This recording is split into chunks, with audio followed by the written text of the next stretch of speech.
a mais um ProLongeCast.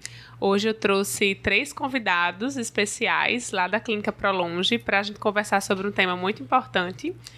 Hoje a gente vai conversar sobre as demências e todas as questões, né, de saúde individuais, sociais, familiares que esta síndrome, né, nos traz. E para isso eu trouxe esses convidados que vão se apresentar agora. Por favor, Leonardo, se apresente para nós. Eu sou geriatra, né? Trabalho lá na ProLonge, fiz residência de geriatria no Hospital Servidor Municipal de São Paulo e residência de clínica médica na Escola Paulista de Medicina. Muito bem, bem-vindo. E um grande profissional aí que está diretamente cuidando de pessoas que sofrem de demência, né, Léo? No dia a dia, muitos pacientes no consultório. A geriatria, assim como a psiquiatria e a neurologia, são as especialidades que são onde esses pacientes devem ser direcionados, né? Para onde esses pacientes devem ser direcionados, né? A gente acaba tendo uma interseção grande, né, de pacientes, né? Porque existem sintomas que muitas vezes são superponíveis, né? E as famílias ficam bem aflitas, né, quando o paciente começa a ter essas alterações neuropsiquiátricas, né? E às vezes não sabe a quem recorrer, né? Às vezes vai para o clínico, às vezes vai para o médico da família, mas se puder, né, pelo menos um dessas 3 áreas deve ser priorizada, né, para conduzir, né? E aí a próxima convidada, né, que já esteve aqui em alguns ProLongeCasts, né, já está a figurinha carimbada. Batida Ingrid, já. Se apresente. Olá, pessoal, eu sou Ingrid, sou médica psiquiatra lá na Clínica ProLonge. Fiz residência médica aqui pela UFRN, no Hospital Universitário Onofre Lopes. E estamos aí para conversar um pouquinho, né, com essas especialidades que acabam convergindo para um tratamento único desses pacientes. Muito bem. E agora, Felipe, por favor, Felipe, se apresente. Felipe, também trabalho na ProLonge, fiz residência na Escola Paulista de Medicina. E essa doença, essa síndrome é grande parte do meu dia a dia, vamos dizer assim. Então, é muito bom falar sobre isso. Felipe da neurologia, né? Fazendo esse trio aí muito importante na condução desses pacientes. E por que a gente escolheu esse tema? Né? Acho que trazer a importância do tema nos dias de hoje. Nós estamos vivendo um processo de envelhecimento populacional, né? Cada vez mais aumentando o número de idosos. E dentro desse processo de envelhecimento vem aumentando a prevalência das demências. O último censo do Ministério da Saúde trouxe para a gente um dado de que 8,5% da população brasileira sofre de demência.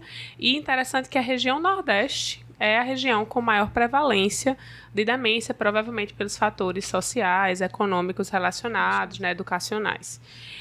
E aí, daí por que a gente está falando desse tema? Porque a tendência é que isso se torne cada vez mais prevalente com o passar dos anos, né, com o envelhecimento de todos nós, né?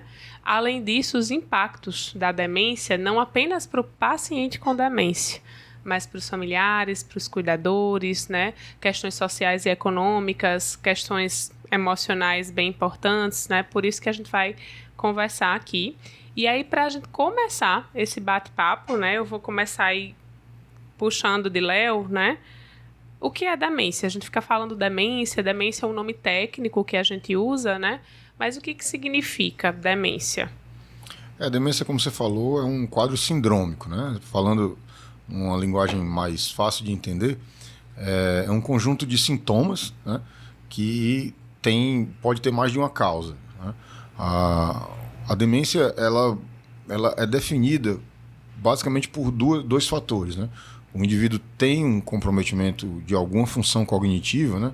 Seja a memória, que é a mais comum, né? Ou alguma alteração comportamental, alguma outra alteração neurológica, e essa função ela acarreta um impacto nas atividades do dia a dia. Então, esse paciente ele começa a perder funcionalidade. Então, se eu junto essa alteração cognitiva com essa alteração funcional, né? E isso está acarretando problema no dia a dia da pessoa, então eu posso dizer que ele está com um quadro demencial. Não precisa ser uma coisa muito exuberante, né? E às vezes é uma coisa lenta, né? Progressiva, mas precisa ser diagnosticado. Sim, e para diferenciar, existe muito essa dúvida do que é um envelhecimento normal, o que faz parte do envelhecer, e o que de fato é um quadro demencial, né? O que separa essas duas condições? Principalmente quando essa demência, né, ela começa a atrapalhar a independência, né, a autonomia do paciente, né?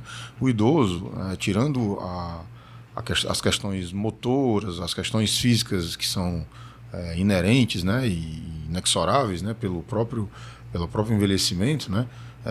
Hoje, cada vez mais a gente está tendo um idoso mais ativo, né? Mas o idoso ele não é para ter esse comprometimento de memória, esse comprometimento cognitivo, né? O idoso é para continuar cuidando das suas finanças, do seu dinheirinho, né? Ele é para ter uma independência com as suas atividades básicas do dia a dia, do seu vestuário, com a questão da sua higiene, da sua alimentação. Quando ele começa a perder isso, né? E não por questões motoras, né? A pessoa é cadeirante, ou a pessoa caiu, quebrou uma perna, isso é diferente. Quando as questões cognitivas começam a gerar essa perda funcional, isso aí é diferente do envelhecimento normal.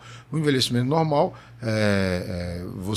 hoje você consegue retardar o máximo possível essa perda. A demência, nem tanto, né? Então ela muda a curva, né, e passa a ser um envelhecimento patológico, né? Uhum.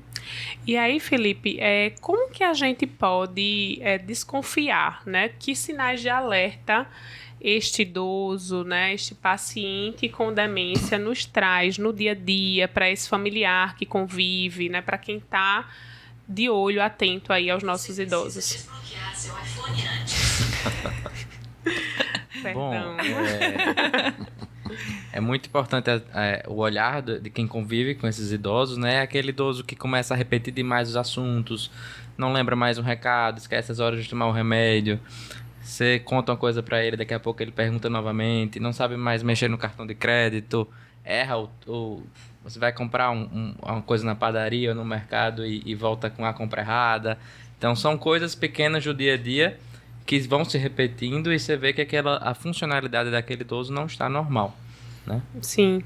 E dentro dessa funcionalidade, né, você trouxe algumas coisas relacionadas à memória, que é esse esquecimento de coisas do dia a dia, de tomar medicamentos, de compromissos, de senhas, telefones, né? E a gente também pode ter alterações comportamentais, né? Então, não apenas memória, mas também comportamento. E aí, Ingrid, comenta um pouco que alterações comportamentais podem fazer parte desse diagnóstico, desta evolução para a demência. As alterações comportamentais podem, inclusive, preceder o prejuízo de memória, né? Esse prejuízo cognitivo mais direcionado e passar desapercebido. Acabar, né, indo no psiquiatra pensando que é uma doença puramente psiquiátrica, porque podem acontecer alterações de humor, né? Então, sintomas que se assemelham a sintomas depressivos. A apatia é muito comum em quadros demenciais. E lembrando que tem um leque de demências, né? Então, tem algumas que cursam com alterações comportamentais mais graves, que simulam sintomas maniformes, por exemplo, né? Simulam não, assim, são sintomas maniformes, mas não que são de um quadro de transtorno bipolar, por exemplo. Irritabilidade, inclusive outros quadros que podem ter sintomas psicóticos, então delírios, alucinações. E aí precisa ser feito um diagnóstico diferencial, né? Muito importante, assim, muito bem feito, para poder entender de onde é que vem esses sintomas. Se é de um quadro psiquiátrico primário mesmo, ou se de repente não tem algum outro fundo neurológico que justifique, até para direcionar melhor esse acompanhamento e esse tratamento. Uhum. E a gente percebe também no dia a dia, né? Muito alteração, às vezes, eu digo que são das coisas do dia a dia. O sono, né? Então, aquele idoso que dormia bem, de repente está passando a noite acordado, está invertendo o ciclo sono-vigília, que é passar o dia dormindo e passar a noite acordado. Isso também fica mais desinibido, essa hiperatividade, né? Uma mudança do comportamento sexual, às vezes, né? Então, você não reconhece, né? Aquela coisa, você fala, gente, que estranho, né? Eu não reconheço mais o meu pai, a minha mãe, nesse tipo de comportamento. Então, diante dessas mudanças, é importante ter avaliação inicial ou do geriatra, ou do psiquiatra, ou do neurologista, para que a gente consiga identificar se de fato é uma síndrome demencial ou, como o Ingrid trouxe, fazer o diagnóstico diferencial com outras condições. E aí a gente vai ter desde condições psiquiátricas, a gente vai falar um pouquinho mais sobre isso. Então, depois de a gente falar sobre sintoma, a gente entender que demência é uma síndrome e que tem várias causas, né? Então, existem doenças específicas que levam a esse quadro demencial. E aí, Léo, qual é a principal causa de demência hoje no mundo e também no Brasil? A doença de Alzheimer, né, ela é responsável por mais de 2/3 das causas de demência, né? Pelo menos 70%, né? No Brasil. Os dados do Brasil não são assim, muito fidedignos, né? Porque a gente não tem tanto estudo, né, em termos de população, pegando a população toda do Brasil, né? A gente sabe que em alguns outros países é mais ou menos isso, né? Em torno de 60% a 65%, né? E tem as causas vasculares também, né? Que o Felipe vai falar depois, né? E também de outras doenças associadas. Agora, a doença de Alzheimer, muitas vezes ela é confundida com a demência, né? Então, é interessante que isso eu falo muito no consultório, que todo Alzheimer, né, vai virar demência, né? Mas nem toda demência vem do Alzheimer. Uhum. Então, isso é importante para as pessoas, porque por que eu vou para o médico, né, se o paciente tem Alzheimer, não tem cura e não vai ficar bom, né? Não, porque existem outras causas de demência também, inclusive causas reversíveis, né, e precisa fazer um rastreio, né, dessas coisas, dessas situações, e são situações às vezes pontuais, às vezes é uma neoplasia, às vezes é um distúrbio, às vezes é um delírio, né, que é uma situação que acomete o paciente idoso com muita frequência, né, e é desencadeado por um transtorno agudo, né, e que, quando é mal diagnosticado, né, o paciente pode sair com a medicação errada ou não ser tratado. Uhum. Né? Então, você já trouxe até um detalhe, que é essa importância do diagnóstico precoce. Né? O diagnóstico precoce não apenas da demência, mas da causa, né, dos sintomas demenciais, vai fazer com que a gente institua o tratamento precocemente. Isso pode fazer mudar um pouco a evolução da história natural da doença, no caso do Alzheimer, né? E no caso de outras condições, a gente trazer outras propostas terapêuticas que podem, inclusive, normalizar, né? Como você falou, tratar em definitivo o problema e devolver essa melhora cognitiva para o idoso, né? Então, é importante fazer diagnóstico diferencial e começar o tratamento mais precoce possível no momento do diagnóstico da demência. Em relação ao Alzheimer, Léo, qual é o fator de risco principal relacionado? O que se sabe? A gente sabe que muita coisa ainda precisa ser esclarecida, né? Mas o que a gente sabe hoje em relação a fatores de risco que podem levar o idoso a desenvolver a doença de Alzheimer? O Alzheimer, ele é uma doença multifatorial. Cada vez mais, não só para o Alzheimer, mas para as outras demências também, que são neurodegenerativas, né? A gente vê um conjunto de fatores, né? O Alzheimer, a gente sabe o que desencadeia, né? A gente sabe a fisiopatogenia da doença, né? Que envolve a proteína beta-amiloide, né? Que forma as placas e que vão inflamar o cérebro e matar os neurônios ali, falando grosseiramente, e matar os neurônios ali ao redor. E sabe também da proteína tal que ela hiperfosforilada, ela também vai causar morte neuronal, aí já é dentro da célula, né? Mas a gente ainda não sabe os gatilhos para isso. Por que é que algumas pessoas vão ter isso e não vão desenvolver a doença e outras vão desenvolver? Então, esses gatilhos, que talvez sejam os fatores de risco que a gente tenta evitar, né, que sejam evitáveis, né? A gente tem hoje pelo menos 12 fatores de risco aí que são relacionados às demências, né? Então, talvez a baixa escolaridade seja um fator primordial, né? E no nosso país, infelizmente, isso ainda é uma realidade, né? Então, e é interessante não só falar dos fatores de risco, mas falar que em países como os Estados Unidos, como o Canadá, né? Como o norte da Europa, né? Conseguiram diminuir a incidência de demência, né? A prevalência de demência nessa população mais idosa. Por quê? Porque eles primeiro envelheceram a população, coisa que a gente está fazendo agora, né? E depois que o envelhecimento está bem conceituado, bem estabelecido, agora eles estão fazendo a prevenção. coisa que o Brasil ainda está longe de fazer, né? Então, evitar a obesidade, evitar o alcoolismo, consertar o sono das pessoas, né? Fazer com que as pessoas façam atividade física, né? Evitar o cigarro, né? cigarro, Com certeza um grande trauma vilão crânioencefálico. Então, tudo isso são fenômenos que você pode ter políticas públicas, né, para ajudar a evitar, né, e já que a população vai envelhecer mesmo, né, até por uma série de fatores, você conseguir diminuir a prevalência da demência nessa população. Perfeito. Felipe, e aí falamos um pouco de Alzheimer, né, que é a causa principal de demência no Brasil e no mundo, mas existem outras condições que levam às síndromes demenciais. E aí você com certeza vai ter propriedade para falar sobre esses outros diagnósticos. Nos conte as particularidades desses outros diagnósticos. É uma série de doenças que podem causar demência, mas falar dos principais. A segunda principal causa, ela já falou um pouco, é a demência vascular, né? Compartilha um pouco dos fatores de risco do Alzheimer, que é a obesidade, tabagismo, hipertensão arterial, diabetes. Mas às vezes se assemelha um pouco com o quadro inicial do Alzheimer, a falta de memória, mas tem mais uma disfunção executiva. O que é isso? É a capacidade de planejamento, de organização de tarefas, é o idoso que está se perdendo na rua, não sabe mais mexer no cartão de crédito. Então as funções do dia a dia ele não consegue reconhecer seus erros. Isso é um pouco mais do comportamento da demência vascular, né? Mas o ponto aqui é que se a gente estabiliza os fatores de risco, hipertensão, diabetes, obesidade, a gente consegue manter um pouco mais essa doença estável do que o Alzheimer, né? Então, é um pouco mais controlável do que o Alzheimer. Outras causas é a demência frontotemporal, que quando a gente vai para pacientes mais jovens, abaixo de 60 anos, ela é até a mais comum do que a doença vascular. É uma doença que tem muita alteração comportamental, então o paciente fica desinibido, fica agressivo, pode ter alteração da linguagem, que é a capacidade de se comunicar, que a gente chama de afasia.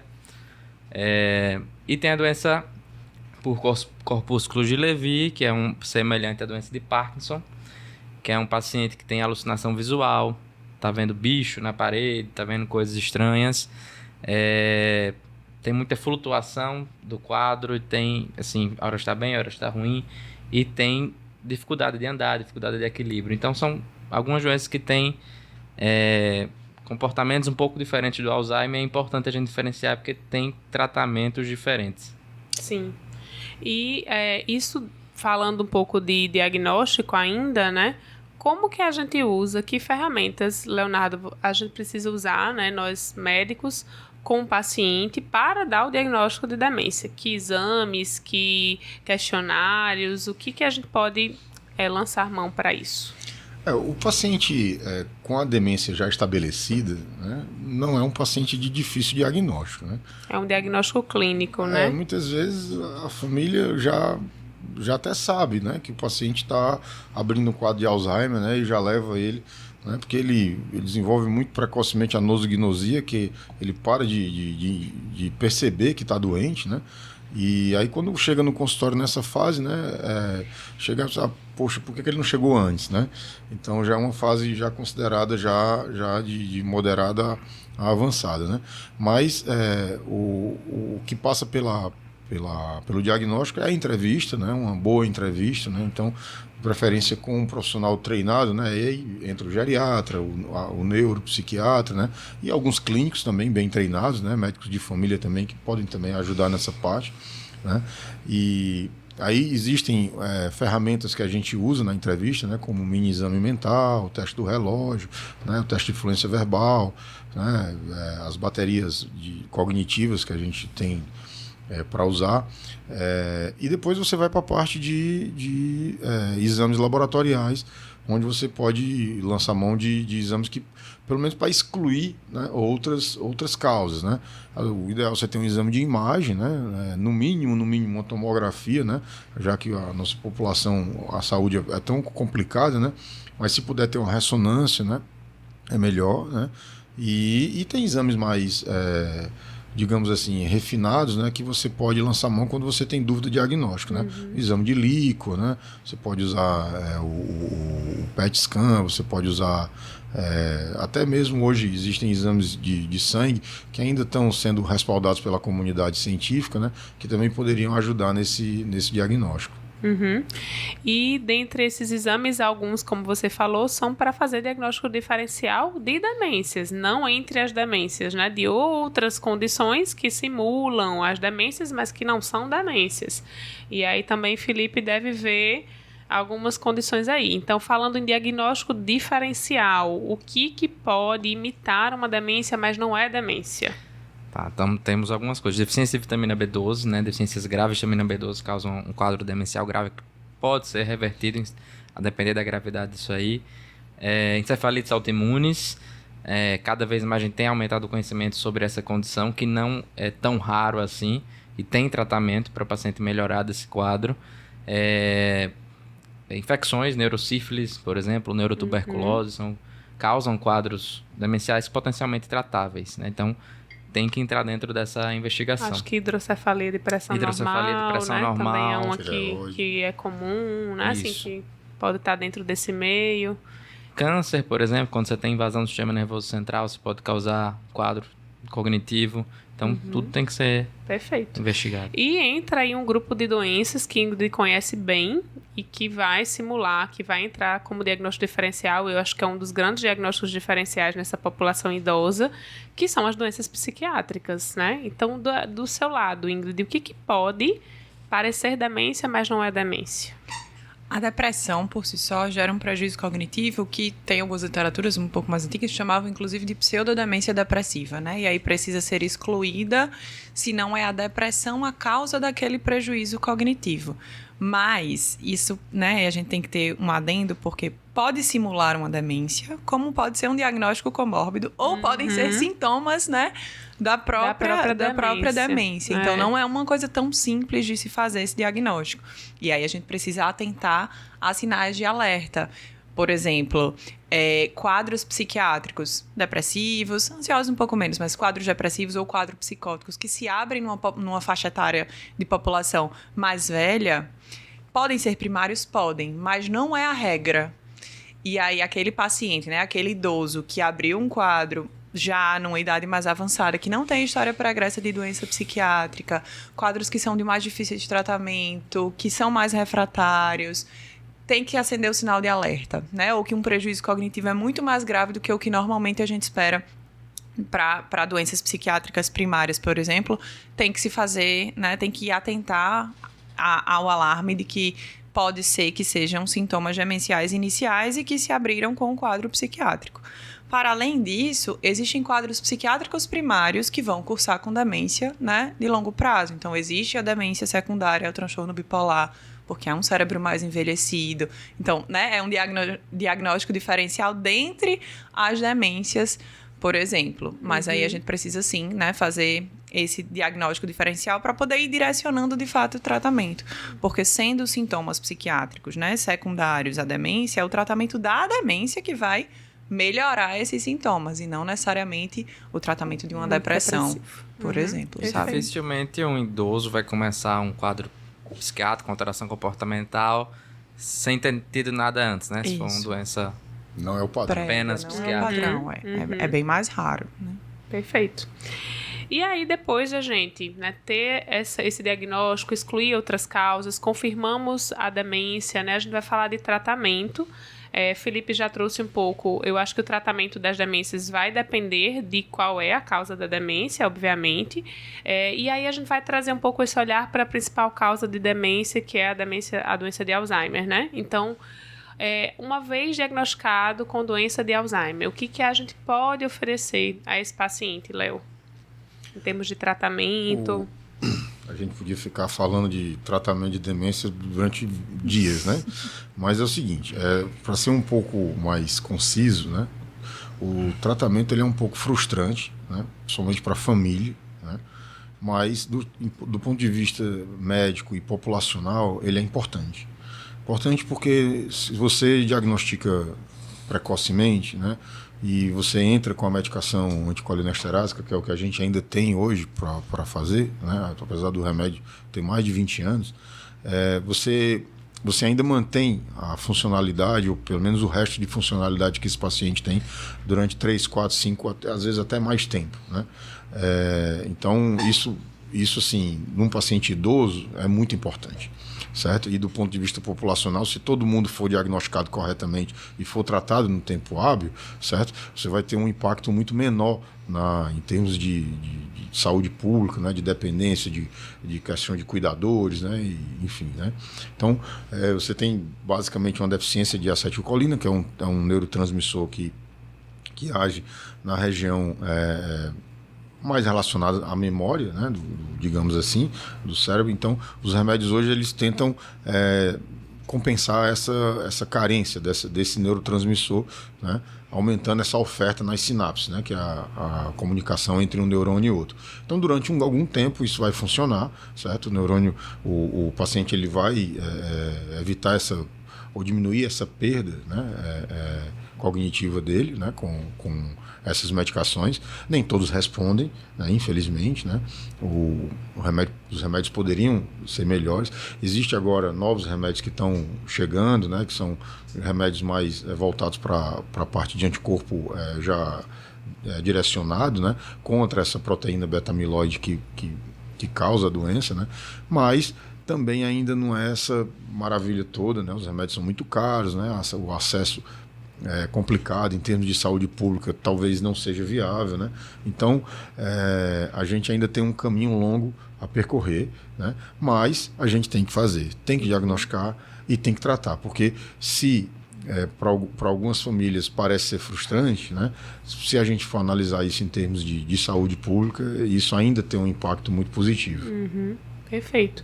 Indo para além das medicações, a gente trazer algumas mudanças comportamentais de estilo de vida, né? E aí, Felipe, o que você acha que é importante que que a gente incentive, né, esse paciente com demência, seja ela doença de Alzheimer, seja ela uma demência vascular, a fazer em relação ao estilo de vida, o que se incentiva? A principal coisa que a gente tem que estimular é a atividade física, né? Não tem só um papel físico, né, de ganhar, de manter músculo, mas tem um papel cognitivo também, de melhora nas funções cerebrais. Então é a principal medida. Até tem um poder maior do que o remédio, de melhorar, pelo menos trazer mais qualidade de vida para aquele paciente, né?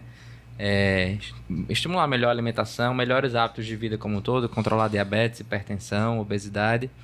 Mas tem coisas que podem ser feitas para tentar melhorar a reserva daquele cérebro. Então, por exemplo, praticar habilidades novas que aquele idoso não fazia, tentar aprender a cuidar de um jardim, a tocar um instrumento, tentar aulas de algum idioma novo, ou o acompanhamento de um terapeuta ocupacional para ter uma reabilitação cognitiva. Isso tem um papel importante para a melhora daquele indivíduo. Perfeito. E Ingrid poderia trazer também, né, a expertise dela num paciente com demência com esses diagnósticos ou em paralelo, né, as comorbidades psiquiátricas, alterações comportamentais também que esse idoso possa ter. A gente pode lançar mão de algumas medicações aí psiquiátricas para trazer melhora da qualidade de vida. O que você diria, Ingrid, sobre isso? Pode. A principal coisa vai ser, de fato, tratar a demência com, né, se for o caso, o anticolinesterásico. Isso vai dar a maior estabilidade a esse quadro comportamental, caso seja uma demência de Alzheimer, por exemplo. Mas pode-se lançar mão de outras coisas, né? Os antidepressivos podem ajudar nos sintomas depressivos, sejam eles primários ou mesmo secundários, podem dar uma contida, e algumas vezes lança-se mão de antipsicóticos. Quando está, né, francamente psicótico, sim, mas em alguns momentos para contenção comportamental. Só que precisa sempre ficar em alerta, né? Saber qual é o tipo de demência, porque algumas delas podem piorar, a depender do antipsicótico que foi iniciado. E que muitas vezes você vai subindo dose de medicação antipsicótica sem ser o tratamento adequado, de fato, para aquele fármaco. E aí vai só ou sedando o paciente ou aumentando o efeito colateral e né, não vai melhorar. Talvez dê um conforto para a família, porque aquele paciente vai ficar totalmente sedado, mas não é o tratamento adequado que a gente quer, né, para boa qualidade de vida daquele paciente. Então, tem que ter um pouco de cautela em relação à introdução de psicotrópico nessa população. Tem que ser muito bem indicado. Perfeito. E aí você também vai ter um papel importante, provavelmente, para os cuidadores desses idosos, né? Eu tenho certeza que você tem alguns no consultório, né? Então, a gente sabe o impacto emocional, né? O peso que isso traz para a família, para quem está próximo do paciente com demência. E aí, o que você costuma ver, que condições essas pessoas podem sofrer e como ajudá-las? É muito difícil, realmente, né? Assim, a gente vê no consultório, seja tratando o paciente demenciado, seja, no meu caso, né, tratando o cuidador ali, o quão difícil é lidar com esse paciente. Primeiro que tem a angústia de eu estou perdendo o meu ente querido mesmo em vida, né? Porque ele está se perdendo ali, dentre memórias antigas, e não se sabe lidar. E é difícil lidar também, e principalmente, né, com as alterações comportamentais, essas alterações do ciclo sono-vigília. Inclusive, tem uma condição que se chama estresse do cuidador. E que aí é um ciclo vicioso, né? Porque aquele cuidador que não está sendo cuidado ou que está com muito sintoma desse estresse, sejam sintomas depressivos, sejam sintomas ansiosos, que geralmente são os mais comuns, isso vai impactar diretamente no quadro demencial do idoso, né? E aí vai dificultar rotina, esse estresse do cuidador vai refletir nesse idoso para que as alterações comportamentais fiquem mais intensas. Então, é um ciclo vicioso mesmo. Esse cuidador precisa ser olhado também, né? De preferência que não seja um cuidador único. Isso. Porque esse é um grande fator de risco para o estresse do cuidador e para ficar nesse ciclo vicioso que vai se retroalimentando aí, um piorando o outro. Então, é uma população que precisa mesmo ser olhada, assim. É muito difícil. Né? Verdade, né? Então, assim, né? Vocês trouxeram visões diferentes dentro desse grupo de doenças, né? E aí eu vou perguntar brevemente para vocês, né? Léo, um recado, que mensagem que você queria deixar aí para as pessoas que estão nos assistindo sobre aprendizados, coisas do dia a dia que você conversa com seus pacientes? Nesses 22 anos aí de geriatria, o que eu vejo mais é a família entrar em desespero, né? Primeiro com o diagnóstico, depois com a condução, né, do paciente, né? Para o paciente, muitas vezes nem é tão pesado, porque ele não está mais conectado, né, com a realidade mesmo, mas para a família vira um sofrimento muito grande, né, e muitas vezes duradouro, né. Então, é importante essa prevenção, né. Eu acho que é interessante a gente botar na cabeça que a gente tem que envelhecer de forma saudável, né. Não vai ter uma cura para o Alzheimer muito em breve, né. Os estudos, embora sejam muitos, ainda estão patinando, né. Se chegar essa cura, não vai ser um tratamento tão barato, então não vai ser viável para todo mundo, né. Então, não querendo ser pessimista, mas eu acho que a gente tem que agir, como é uma coisa multifatorial, a gente tem que agir também de prevenção, de né? prevenção também multifatorial, né?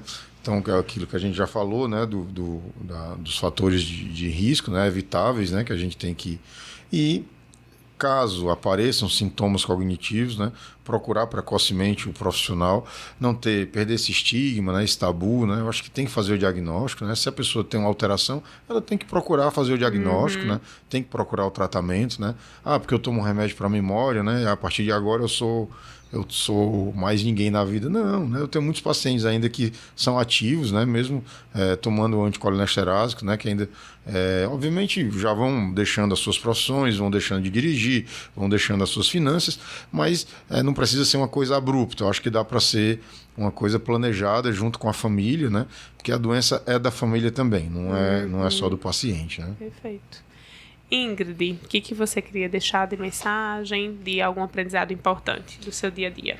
Minha mensagem vai para os cuidadores, já que a gente vem falando, né? Assim, falou agora mais no final sobre isso, principalmente que eles procurem se envolver nesse tratamento. Como o Léo falou, né? É uma doença que é do paciente, mas é da família também, porque afeta todo mundo. E aí, quanto mais imerso eles estão no conhecimento mesmo no quadro, menos difícil, vou falar assim, porque não é mais fácil, né? Mas é menos difícil lidar com aquele idoso e com aquele contexto. Tanto de acalmar o coração, né? De que é uma doença progressiva, mas que pode se oferecer uma qualidade de vida para aquele paciente, quanto para si. Porque o que a gente vê muito, né? Pelo menos eu vejo, é de um embate, né? Começa o quadro demencial no idoso e aí a família procura naquele idoso uma pessoa que não existe mais. E aí fica no embate e aquilo acaba piorando. Então, tentar entender como é que funciona esse processo de doença para que essa aceitação seja respeitosa para ambos os lados, né? E se cuidar também, né? Porque se a gente não tá cuidado, não dá para cuidar do outro. Exato, né? A gente não tem como dar o que a gente não tem, Exato. né? E Felipe, seu recado, Felipe. Acho que tem um recado para nós como sociedade e um recado para as famílias. Então, nós como sociedade, nós temos que investir mesmo nessas condições tratáveis para prevenir demência, né? Que a gente tem muito mais um poder na sociedade em prevenir do que tratar as demências de fato. Então, foi feito um grande estudo populacional que elegeu 4 coisas que a gente tem que combater ainda na infância e vida adulta. Então, melhorar o nível educacional e aderência nas escolas da nossa população, tratar hipertensão e obesidade e tratar condições que causam baixa de audição. Então, são 4 coisas essenciais para a gente prevenir até 50%, mais ou menos, dos casos, ou retardar 5 anos que essas doenças aconteçam, né? E meu recado para as famílias é que, se por acaso tivermos o diagnóstico, ainda não é o fim do mundo, né? Apesar dos tratamentos não serem para reverter ou curar essa doença, tem muito que ser feito para melhorar a qualidade de vida, melhorar o sono, melhorar a vida do doente e da família como um todo. E para isso é essencial um médico de confiança, uma equipe de confiança, para que a gente possa dar esse suporte. Perfeito, muito bom. Para a gente finalizar, eu tenho 2 perguntinhas, tá? Da internet que eu vou fazer, vou direcionar para vocês. São perguntas, inclusive, algumas delas até a gente já citou por aqui, né? Uma pergunta foi para Felipe, né? Se treino, atividade física, realmente melhora a memória em idosos ou você se exercita só para não perder mais? Melhora, né? Não vai reverter, não vai voltar como era antes, mas você tem consegue melhorar o funcionamento cerebral daquele idoso. Existe um ganho, né? Um Isso. ganho disso.